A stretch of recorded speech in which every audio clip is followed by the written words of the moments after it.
ಆತ್ಮೀಯರೇ, ವಿಶೇಷತಃ ಬುಡಕಟ್ಟು ಭಾಷೆಗಳ ಜನಾಂಗದ ಹಕ್ಕುಗಳ ಸಮರ್ಥ ಧ್ವನಿಯಾಗಿರುವಂಥ ಪ್ರೊಫೆಸರ್ ಗಣೇಶ್ ಎನ್ ದೇವಿ ಅವರು ಇನ್ನು ಮುಂದೆ ನಮ್ಮನ್ನು ಉದ್ದೇಶಿಸಿ ಮಾತನಾಡಲಿದ್ದಾರೆ. Is a renowned literary critic and activist, and he's also the founder and director of tribal academy Tejgat, Gujarat, and also the director of Sahitya Academy's project on literature in tribal languages and oral traditions. Also, Daimadi Gamansi, along with Lakshman Gaikwad and Mahashweta Devi, he is one of the founders of the Denotified and Nomadic Tribes Rights Action Group. Daimadi Swagatasi, Professor Ganesh N. Devi.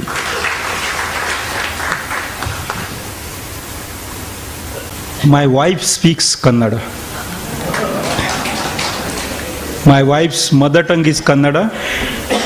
I also studied under a teacher whose mother tongue was Kannada, and he was the first vice chancellor of the K.V. Puttappa University, Shantinath Desai.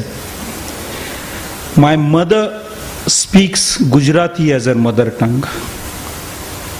My father spoke Marathi as his mother tongue. I write in Marathi, Gujarati and in English, but I do not speak or write Kannada, so please accept my apologies. Before I begin to say what I had to say, I would like to share with you my grief and homage for the sad demise of Professor U.R. Ananthamurthy, who was also very distinguished president of the Sahitya Academy. And it is for the first time that I am visiting Bangalore after his passing away. And therefore, I just cannot help sharing what kind of grief I experience in visiting Bangalore without U.R. Ananthamurthy.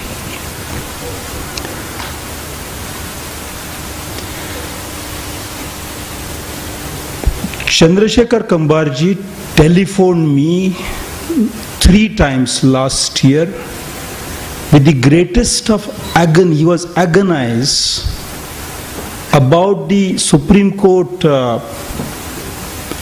we're saying judgment, but the Supreme Court view. Twice we met in Delhi, and when we met, normally in the past we were full of laughter, but on these 2 occasions I remember we sat at the India International Center dining hall.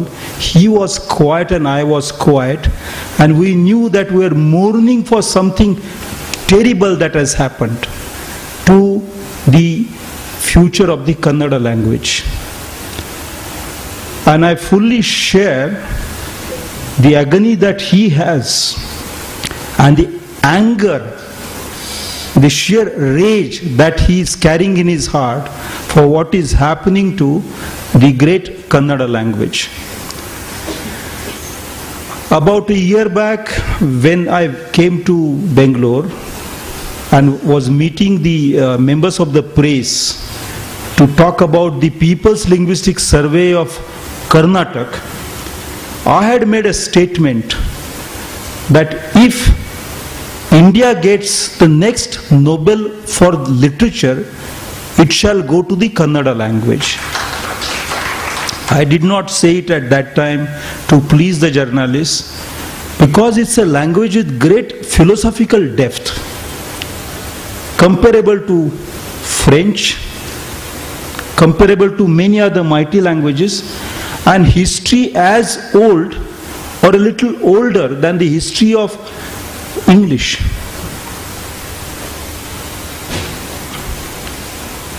Now, the occasion for this meeting is, of course, the Supreme Court view.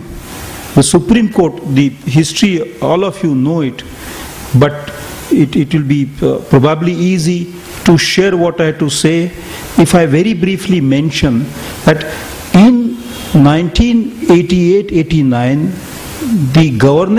the state government of Karnataka wanted the conduct of the schools in a certain way where language was the issue. the government was saying that look, up to the standard 4, allow the children the benefit of learning Kannada. The government was not saying that up to MA they must study in Kannada. This was pertaining only to 3 years of schooling. And because minorities in Karnataka, linguistic minorities in Karnataka also get government aid, the government ordered extended to them. But some of them felt uncomfortable with this. Because we know in our country minorities, linguistic minorities or religious minorities have their rights, and we all feel very proud of that they have those rights, that we are not like the USSR, we are not like Argentina.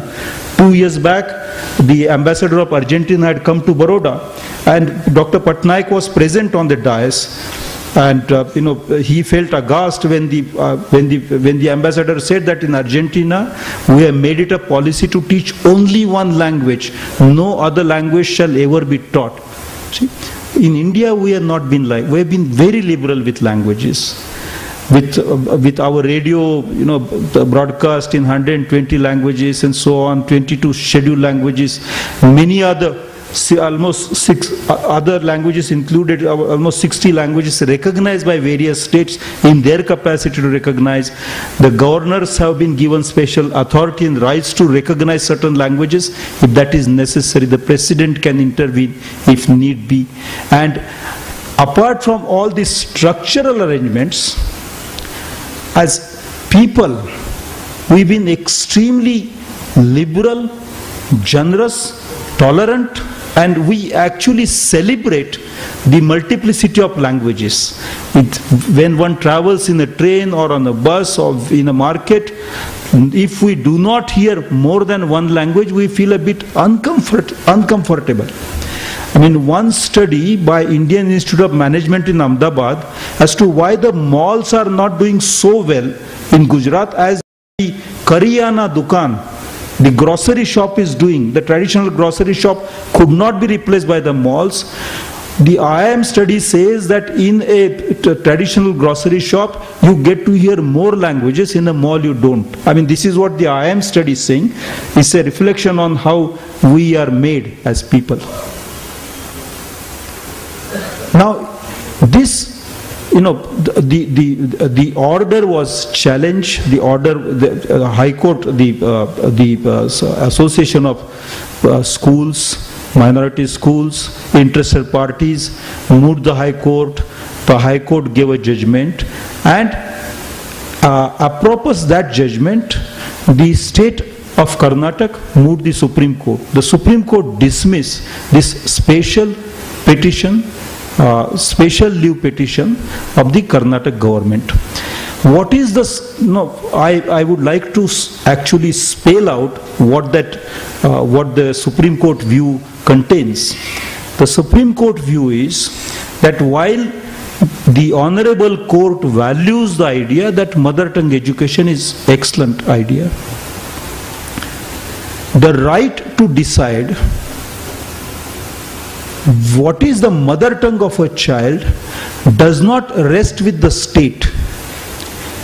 If the state decided to actually take on itself that role, it will be a violation of another very sacred principle, that is the fundamental right to freedom of expression. So the Supreme Court judgment dwells at great length about the clash between the fundamental right to freedom of expression and the government's authority for regulating the affairs of the state. So the Supreme Court saw a bit of a dissonance, if not a direct clash, between the state authority to regulate and the freedom of expression of the citizens of this country. Therefore, it will not be proper, in my opinion, to say that this judgment is wrong, because it is upholding this is not to say that I do not feel sad about I will come to that. This judgment is upholding the freedom of expression of all citizens, and particularly an institution like the Supreme Court has to look at those who are fewer in numbers rather than those who are larger in numbers. Unless the government or these courts decide to protect those who are minorities, I'm not talking of religious or linguistic, but those who are fewer in the protection of the weak is the highest duty of law in our country, and we are fortunate in being in a democracy and having such institutions. Now, having said that, let us look at a very strange situation. If we see the statistics available on mother tongue education, the official figures that are coming, and if we see actual practice, we see a very big gap between the numbers and facts. In the document that you have received, in the book that that is published, you will notice that 92% official institutions of education, that is primary schools, 92% are showing that mother tongue education is available. But we all know that 100% of our children today actually aim at moving at some stage, if not in standard 1, then in standard 4 or in standard 7, to the study of the English language. Collectively in our country, we have accepted our defeat. We accepted the idea that English alone is the language of employment, and together with that, today Hindi is emerging as a second candidate to that entitlement. If we have to think of the future of Kannada, a very great language, and future of many bhashas in our country, we have to think not, we should not set our sight only on education for those 3 years, or education in the minority, communities, linguistic minority institutions alone. Supposing we were to challenge this in the Supreme Court and another Supreme Court judgment comes in favor of what the Karnataka government wanted to do, the net result will be about 2 or 3% institutions will get regulated differently.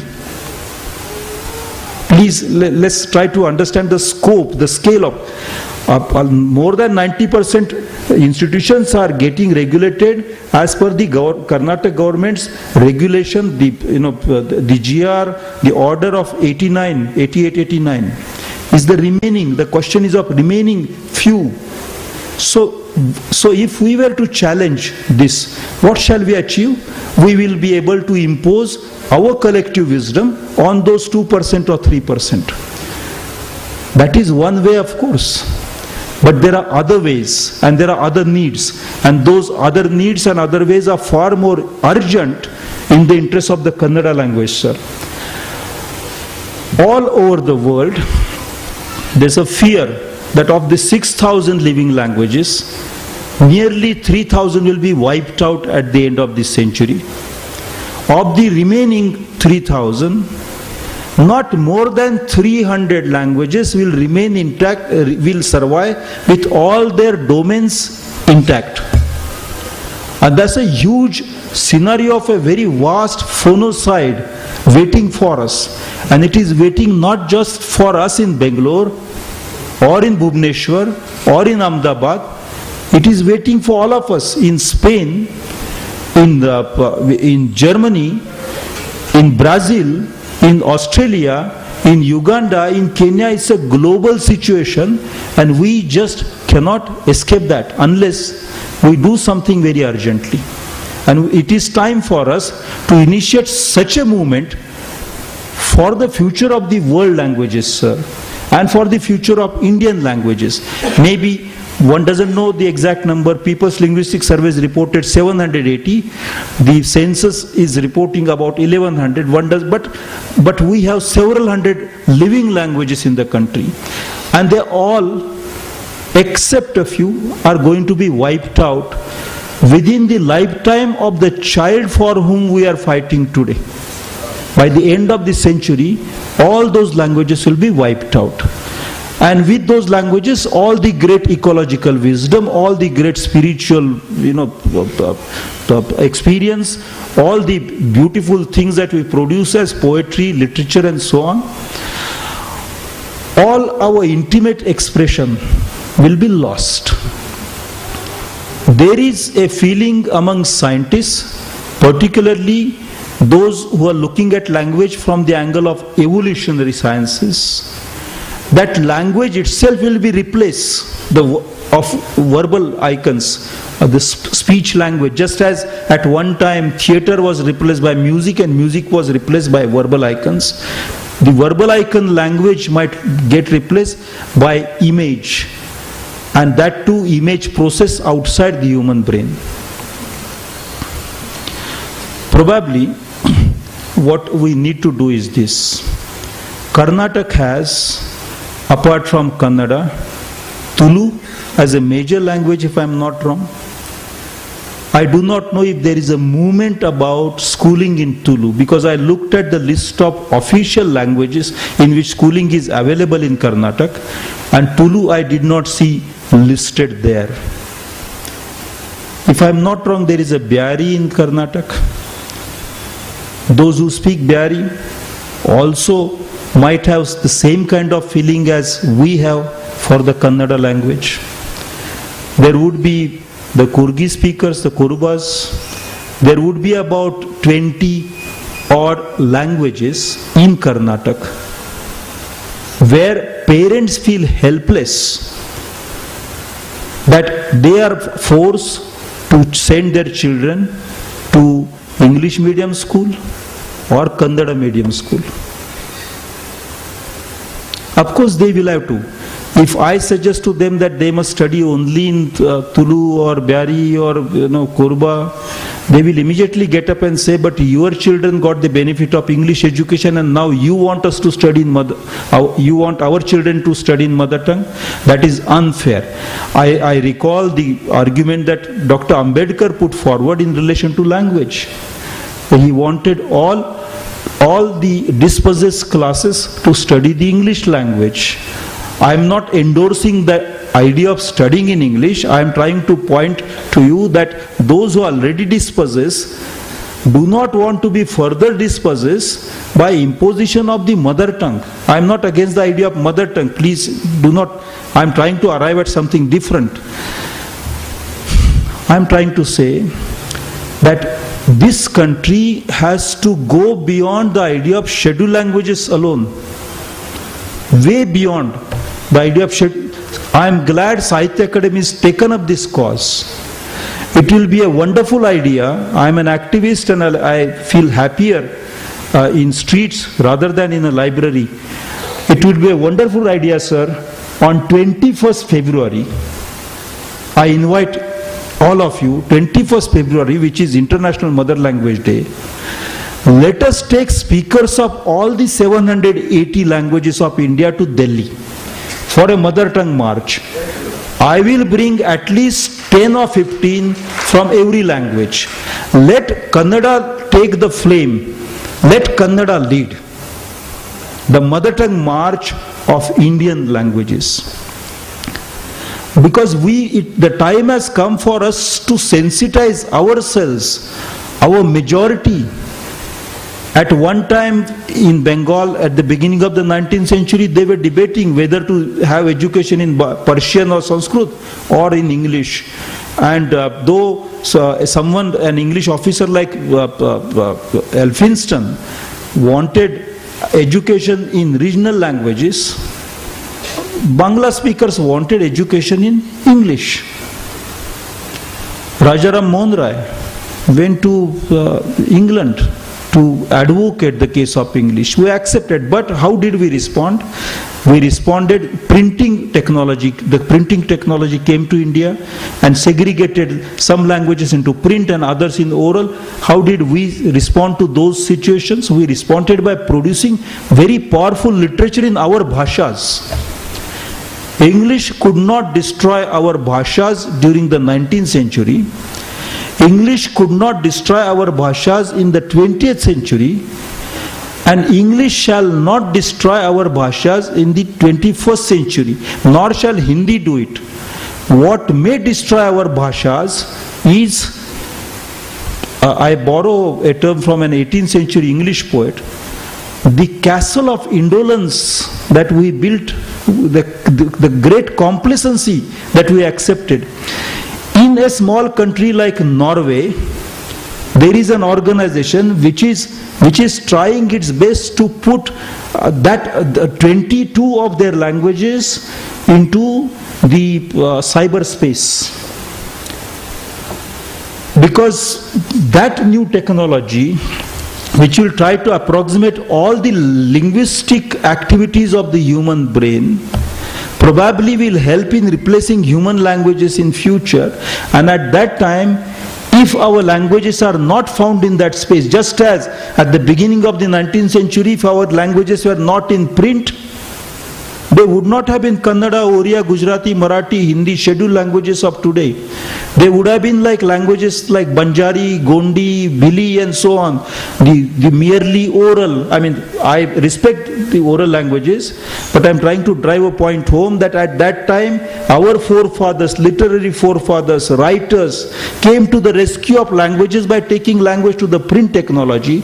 If we are to save Kannada language, of course we should look at that 3% of the school institutions in the state and get the Supreme Court moving on that issue, or the government of Karnataka moving on that issue. Of course we should do that, but we should induct thousands of Kannada speakers in a city like Bangalore, which is the hub of IT. We cannot allow the IT, the information sciences, to destroy our language. See, we have to face this fact. We want in Bangalore and therefore in Karnataka, we want prosperity coming out of this new industry, new science. And we are bemoaning the possibility of decline of Kannada. Unless we bring this science and technology to become a slave of Kannada, not master of Kannada, we will not succeed in keeping our bhashas going. Today Kannada is among the first 30 languages of the world. Probably its place is 23rd or 24th. This numeral strength is never properly calibrated, but if you were to do so it is among the most powerful languages of the world. It will overtake Italian, it will overtake even the French language at one time.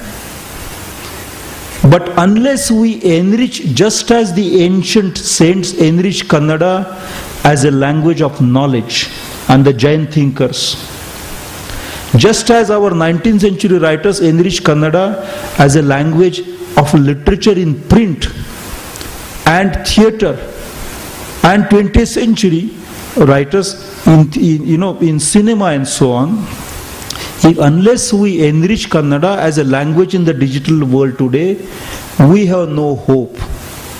We have no hope. We must accept this. Otherwise, even Kannada, even a mighty language like Kannada, might become history for the 22nd century human beings. So I have suggested 3 things.